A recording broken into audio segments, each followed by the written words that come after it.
Hello दोस्तों, welcome to my channel daily reactions और मैं हूं बशीर। दोस्तों आज हम बात करेंगे इंडिया के बारे में। जी हां, अगर हम जियो पॉलिटिक्स में देखें और उसके बाद इकोनॉमी देखें या आईटी देखें, किसी भी लिहाज से हम देखें, इंडिया हमें आगे नजर आ रहा है। अगर हम ताल्लुकात की बात करें, जियो पॉलिटिक्स में सबसे अहम होता है दूसरे ममालिक के साथ ताल्लुकात। अगर हम ताल्लुकात की बात करते हैं, वो एशिया से लेकर यूरोप और दुनिया के हर खित्ते में जो भी ममालिक तरक्की याफ्ता है या तरक्की पजीर, उसके ताल्लुकात इंडिया के साथ बेहतर है। अगर जिनके बेहतर नहीं भी है, वो अपने ताल्लुकात बेहतर करना चाह रहे हैं। अगर हम करेंसी की बात करें तो 18 ममालिक में इंडियन करेंसी चलती है और उसके बाद अब ब्रिक्स करेंसी भी इंडिया लॉन्च करने जा रहा है। तो इसका मतलब है डॉलर को भी डोमिनेट कर रहा है इंडिया। और उसके बाद दूसरे जानिब अगर हम नजर डालें आईटी की तरफ, तो आईटी में इंडिया का वो मकाम है कि हर वो मुल्क जो आईटी में तरक्की करना चाहता है, उसको सपोर्ट हासिल होनी लाजमी है इंडिया की। और इंडियन अगर हम लोगों की बात करें तो इंडियन जो अवाम है, वो अगर एज अ लेबर कहीं चली जाती है तो उनकी काफ़ी ज़्यादा डिमांड होती है। जैसे दुबई हो गया, मिडिल ईस्ट हो गया, जहाँ कहीं भी आपको इंडियन लेबर मिलेगा वो आपको अच्छी पोस्ट पर भी मिलेगा। गूगल की हम बात करें, गूगल तकरीबन सबसे बड़ा नेटवर्क है, उसके भी सीईओ जो है वो इंडियन है। तो हर लिहाज से हम जहाँ भी तरक्की का नाम सुनते हैं, इस वक्त मौजूदा दौर में आपको इंडिया का नाम ज़रूर मिलेगा।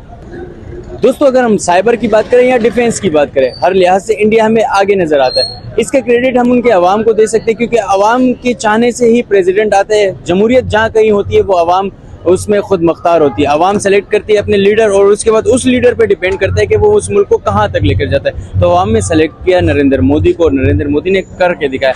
तीसरा टेन्योर है उनका और इंडिया तरक्की के उस मीनार तक पहुंचा है जहाँ पहुंचना हर मुल्क का ख्वाब होता है। और ताल्लुकात की हम बात करें, ताल्लुकात बहुत बेहतर है और इन ताल्लुकात का क्रेडिट हम जयशंकर को देंगे। जी हाँ, उनके फॉरेन मिनिस्टर जिस कदर इंडिया का इमेज बेहतर किए हुए हैं तमाम ममालिक में, वो काबिल दीद है।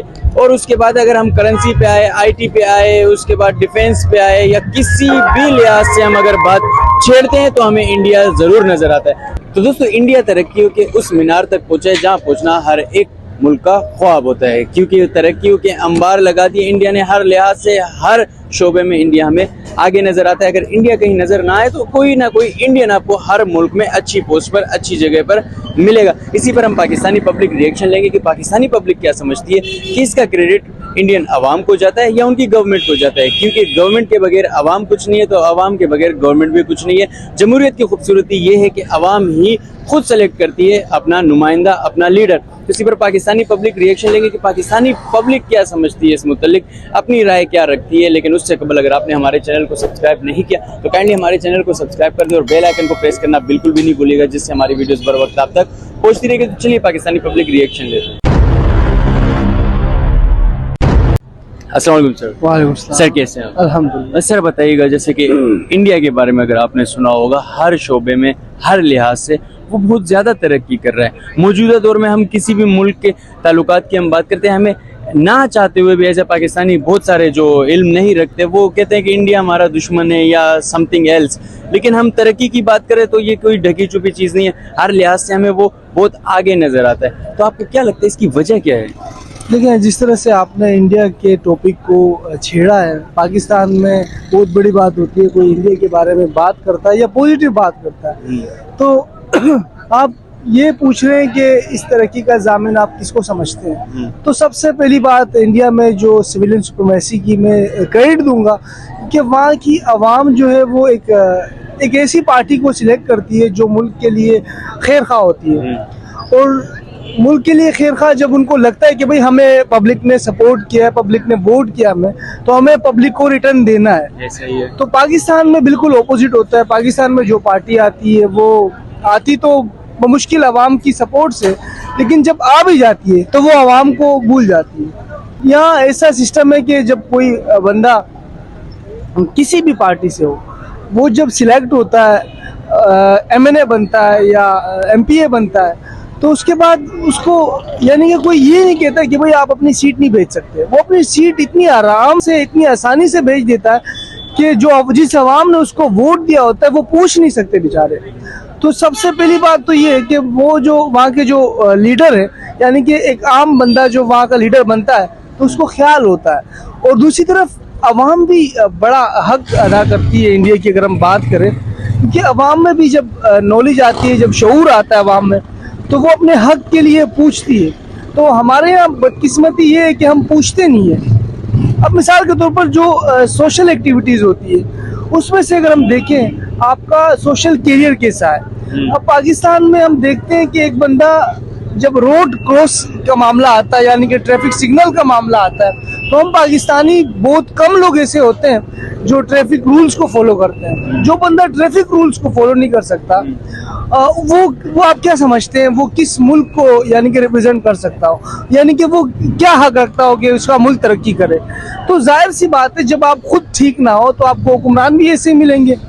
तो इसमें तो कोई शक नहीं है कि जब आप बुरे हो तो आपको बुरे हुक्मरान मिलेंगे और जब आप अच्छे हो तो आपको अच्छे हुक्मरान मिलेंगे। तो सबसे बड़ा ये आई थिंक जो डिफरेंट है दोनों कंट्रीज के दरमियान, आज इंडिया कहाँ जा रहा है और पाकिस्तान कहाँ जा रहा है, दोनों के दरमियान जो डिफरेंट है आई थिंक वो अवाम का अपने हक को पहचानना और अवाम का सही रास्ते पे होना, मुझे ये लगता है। आपको क्या लगता है, आप जरूर बताइएगा। नहीं सर, जैसे कि आपने कहा मैं आपकी राय से इख्तलाफ करूंगा यहाँ पर विद सॉरी, लेकिन सर बताइएगा जमहूरियत वहाँ भी है, जमहूरियत यहाँ भी है। तो अवाम तकरीबन 47 में हम भी आज़ाद हुए और इंडिया भी आज़ाद हुई, तो 47 से लेकर अब तक आपको लगता है अवाम को शऊर नहीं है, पाकिस्तानी अवाम को? क्योंकि डेमोक्रेसी दोनों जानिब है, मतलब वो भी जमहूरी मुल्क है, हम भी जमहूरी मुल्क है, हम इस्लामी जमहूरी हैं लेकिन जमहूरियत तो है। देखिए जिस तरह से आप कहते हैं शऊर हम में है या नहीं है, यानी कि बहुत बड़ा सवाल है। इस सवाल को अगर आप एक्सप्लेन करें तो आपको बहुत सारी चीज़ें ऑटोमेटिक समझ आ जाएंगी। अब पाकिस्तान में आप किस बात का शऊर देखते हैं, मतलब अवाम में अगर हम देखें पाकिस्तानी अवाम में क्वालिफिकेशन कितनी है, पाकिस्तानी अवाम में देखो कुछ चीज़ें होती है जो पॉजिटिव होती है। आप जब इख्तलाफ करते हैं उस वक्त आप पॉजिटिव चीज़ों को नहीं उठाते, अपने पॉजिटिविटी को नहीं उठा रहा, लेकिन जो बुराइयां है जो हमें ख़त्म करनी है मैं उस चीज़ को उठा रहा हूँ। जो हमें जिस चीज़ के अगेंस्ट, देखो आप एक चीज़ को नहीं रोक सकते, उसके अगेंस्ट आपको पूरा हक है कि आप एहतजाज तो करें, प्रोटेस्ट तो करें, हम तो वो भी नहीं करते। तो सबसे बड़ा फर्क यही है, हम अपने हुकूक के लिए नहीं निकल सकते। हमारे गली मोहल्ले में, हमारे घर में 24 घंटे में से सिर्फ 8 घंटे लाइट आती है और बिल आते हैं 50,000 60,000 रुपए के बिल आते हैं, 40,000 रुपए के बिल आते हैं। तो आप इतने बड़े बड़े बिल हम कहाँ से पे करें? तो ये शऊर वाली बात है नहीं है। अगर एक शऊर वाला बंदा होगा वो प्रोटेस्ट करेगा नहीं करेगा, तो हमारी आवाम कहाँ निकलती है? तो थोड़ा सा तो मुश्किलें सहनी पड़ेगी अगर आपको बहुत ज़्यादा तरक्की करनी है। तो हमारे हुक्मरान तो ये कहते हैं कि मुश्किलें हैं, ये मुश्किलें सहें, इसके बाद आसानियाँ भी आएंगी। देखो जिस तरह से आपने कहा ना कि मुश्किलें आपको सहनी पड़ेगी, जब आप प्रोटेस्ट ही नहीं करेंगे, जब सामने वाले को पता ही नहीं होगा कि यार मैं जो कर रहा हूँ वो सही है, अवाम को पसंद आ रहा है या नहीं आ रहा, तो आप उसको कैसे पता चलेगा कि भाई मैं जो कर रहा हूँ वो गलत है। अब मिसाल के तौर पर छोटी सी मिसाल लेता हूँ, जो 2013 में प्राइम मिनिस्टर नवाज शरीफ बने थे, तो उस वक्त नवाज शरीफ की कैसी गवर्नमेंट थी और आज कैसी गवर्नमेंट है? उनके भाई है शहबाज शरीफ, आज उनकी गवर्नमेंट कैसी है? उसकी सबसे बड़ी वजह आपको क्या लगती है? मुझे तो ये लगता है कि जब वो प्राइम मिनिस्टर बने थे तो उनके अगेंस्ट जो अपोजिशन पार्टी थी वो इमरान खान की थी, तो वो बार बार उनको टोंट करती थी, तंग करती थी कि भाई आप ये गलत कर रहे हो, तो वो स्ट्रेट जाते थे। अब जो है उनको कोई पूछने वाला नहीं है। अब तो पीटीआई वाले पूछ रहे हैं, अब कहाँ पूछ रहे हैं? प्रोटेस्ट कहाँ हो रहा है पूरे मुल्क में? आप बताएं कहाँ प्रोटेस्ट हो रहा है? कोई प्रोटेस्ट नहीं कर रहा। आज एकदम अचानक से आपकी दालें महंगी हो गई, घी महंगा हो गया, पेट्रोल महंगा होता जा रहा है, डॉलर ऊपर जा रहा है, कोई पूछने वाला नहीं है। तो शऊर आपका, इस अवाम में आप शऊर देखते हैं? हैरान, मुझे तो आपने हैरान कर दिया, आप पाकिस्तान को शऊर वाला समझते हैं। देखो जब आपकी आवाम जो होती है वो सबसे बड़ी ताकत होती है, किसी भी मुल्क की हो। जब आवाम अपने हक के लिए नहीं निकल सकती तो आप उससे किस बात का शऊर वाला आवाम कह सकते हैं? लेकिन ताकत का सर चश्मा जमहूरियत में आवाम ही है। चलें आप इस टॉपिक से हट जाएं, काफ़ी मायूस लग रहे हैं आप अपने हालात से, लेकिन मुझे ये बताएं कि इंडिया क्यों इतनी ज़्यादा तरक्की कर रहा है? आप आईटी देख लें, आप साइबर देख लें, आप उसके बाद कोई भी किसी भी लिहाज से सेमीकंडक्टर्स की बात करें, उसके बाद थोड़ा सा इंटरनेशनली हम रिसर्च करने लगे। मैं अपनी बात बता रहा हूँ, मैं पाकिस्तानी आवाम को रिप्रेजेंट नहीं कर रहा। मैंने सेमीकंडक्टर्स के बारे में थोड़ा सा रिसर्च किया, तो जहाँ मैं सेमीकंडक्टर्स का नाम लिखता हूँ वहाँ मुझे इंडिया नज़र आता है। तो यार मुझे सेमीकंडक्टर्स के साथ पाकिस्तान क्यों नहीं नज़र आ रहा? देखो जिस तरह से आपने बात की डेवलपमेंट, ये भी एक डेवलपमेंट है ना किसी मुल्क की। तो हम तो मुसलमान हैं, हमारा तो इस चीज़ पे ईमान है कि यार अल्लाह ताला जो फरमाता है वो है दुनिया में। तो अल्लाह ताला फरमाता है कि यार इंसान का सारो दारो मदार जो है उसकी नीयतों पर है। तो हमारी नीयत ही ठीक नहीं है भाई। हम यानी कि अगर एक बंदा हमारे पाकिस्तान में अगर उसको 6 बजे पहुंचना है एक जगह पे, एक स्पॉट पे उसने किसी बंदे को उसने टाइम दिया कि उसे 6 बजे पहुंचना है, वो पहुंचेगा भाई 8 बजे। मतलब उसको पता भी होगा कि मैं 8 बजे तक वहां पहुंचूंगा, लेकिन वो फिर भी उसे 6 बजे बुलाएगा कि यार तू आज 6 बजे से बैठ जा और मैं 8 बजे तक आऊंगा। यानी कि उसके माइंड में उसको पता होता है कि ये चीज ऐसी होंगी।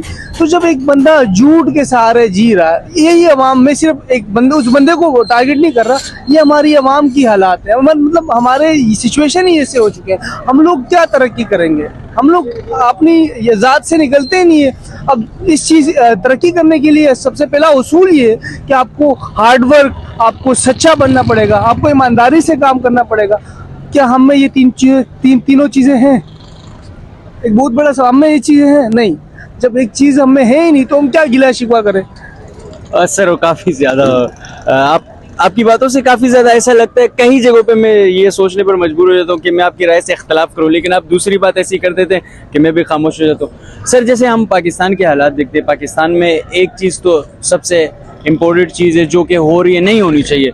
हम अपने आर्म फोर्सेस को बहुत ज़्यादा टारगेट कर रहे हैं, क्योंकि अगर हमारा दिफा ही मजबूत नहीं होगा तो हम खाक तरक्की करेंगे। सबसे पहली बात जो पाकिस्तान में हो रही है वो चीज़ नहीं होनी चाहिए, वो है कि हम अपनी दिफाई कुव्वतों को टारगेट कर रहे हैं। सर आखिरी सवाल जिसके बाद मैं अपनी वीडियो एंड करता चलूँ, माजरत के साथ आपका बहुत ज़्यादा वक्त ले लिया। सर बताइएगा कि हमें क्या करना चाहिए कि हम भी इंडिया के शाना बशाना खड़े हों, आवाम को छोड़ दे, फिलहाल गवर्नमेंट पे आ जाए। आवाम को तो आपने काफ़ी ज़्यादा रगड़ लिया, गवर्नमेंट को क्या करना चाहिए कि एटलीस्ट हम यार ये तो कर सके कि यार हम पड़ोसी के शाना बशाना खड़े हैं, लेवल पे तो आ जाएं।